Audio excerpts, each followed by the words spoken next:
ایک طرف free and fair election کی ڈیمانڈ ہے، دوسری طرف دھاندلی اور صرف دھاندلی ہے، اور اب تو ویڈیو بھی آ چکی ہے کہ کس طریقے سے ووٹ خریدے جا رہے ہیں، کھلے عام خریدے جا رہے ہیں، حلف لیا جا رہا ہے خواتین کو، اور وہ بھی سادہ لوح خواتین کو بلایا گیا۔ عطا تارڑ صاحب کا حلقہ ہے، ویڈیو وائرل ہو چکی ہے، سوشل میڈیا پہ، ڈیجیٹل میڈیا پہ اویلیبل ہے۔ الیکشن کمیشن کو درخواست جا چکی، لیکن الیکشن کمیشن حسب معمول سویا ہوا ہے، کیونکہ اس کا ضمیر سو گیا۔ جس کا ضمیر سو جائے وہ پھر جاگتا نہیں ہوتا، وہ بے ضمیرے جو ہیں ان کا کوئی علاج نہیں ہے، اس لیے کہ انہوں نے اپنے ضمیر کا سودا کیا ہوا ہے اور وہ پاکستان کا سودا کر رہے ہیں۔ پاکستان مذاق بنا دیا ہے پوری دنیا میں۔ اب آتے ہیں، آگے بڑھتے ہیں، آگے بہت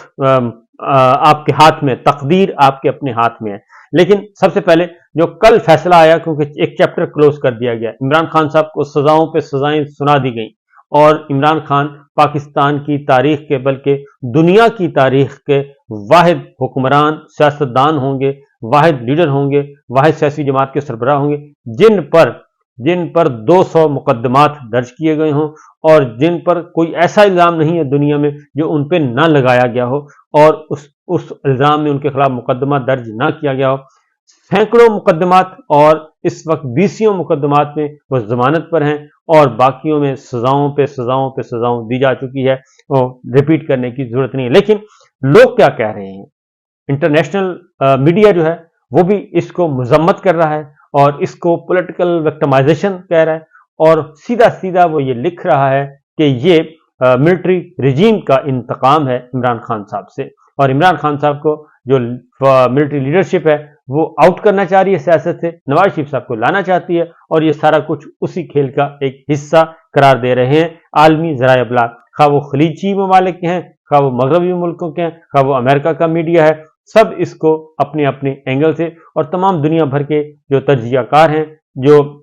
اس وقت ایکٹیو ہیں سوشل میڈیا پہ، ڈیجیٹل میڈیا پہ، وہ سب کے سب ایک ہی طرح کا تبصرہ کر رہے ہیں، اور کسی نے بھی اس کو اچھا عمل قرار نہیں دیا۔ ہیومن رائٹس کی تنظیمیں بھی آ چکی ہیں، اور خواتین بھی آ چکی ہیں، کیونکہ سب سے زیادہ اس جو انتقام میں، اس عمران خان صاحب اور بشرا بی بی سے جو انتقام لیا گیا ہے، اس انتقام میں غیر آئینی، غیر قانونی، اس انتقام میں سب سے زیادہ نقصان خواتین کا کیا ہے، خواتین کے حقوق سلب کیے ہیں۔ شریعت کا مسئلہ ہے وہ ایک سائڈ پہ رکھ دیتے ہیں، لیکن سب سے زیادہ مسئلہ خواتین کا ہے، اور خواتین کو جب اسی مقدمے کو مثال بنایا جائے گا تو خواتین کو بہت زیادہ مسائل کا سامنا ہے، اور اس کے خلاف آوازیں بھی اٹھنا شروع ہو گئی ہیں، کیونکہ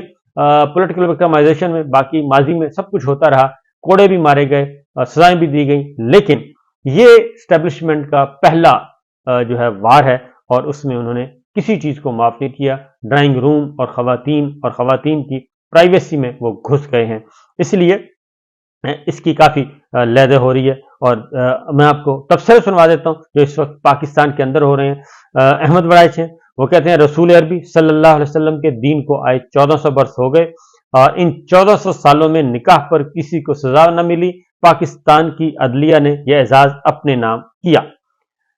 عمران ریاض خان کہتے ہیں کہ اگر آپ کے ایک ووٹ سے فرق نہ پڑتا تو گزشتہ 2 سالوں سے ملک میں اتنے تماشے کبھی نہ ہوتے، اپنی طاقت کو پہچانیے، ووٹ کیجیے۔ تو میں بھی یہی کہتا ہوں کہ ووٹ، اپنی طاقت کو پہچانے، یہ ووٹ کی پرچی سے، جو آپ کے پاس ووٹ کی پرچی ہے، اس سے بڑے بڑے لوگوں کی ٹانگیں کانپ رہی ہیں، اور بڑے بڑے ایوان لرز رہے ہیں، اور طاقت کے کوہمالیہ جو ہیں وہ ہل رہے ہیں، کیونکہ وہ ان کو ڈر ہے کہ آپ ووٹ کی پرچی سے ان کا تیا پانچا نہ کر دیں۔ اتنی طاقت ہے آپ کی ووٹ کی پرچی، اور خاص طور پہ اس الیکشن میں۔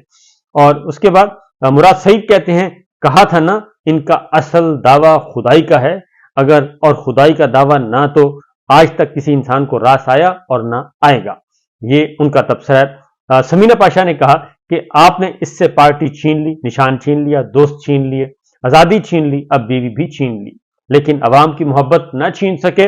آپ ہار چکے ہیں۔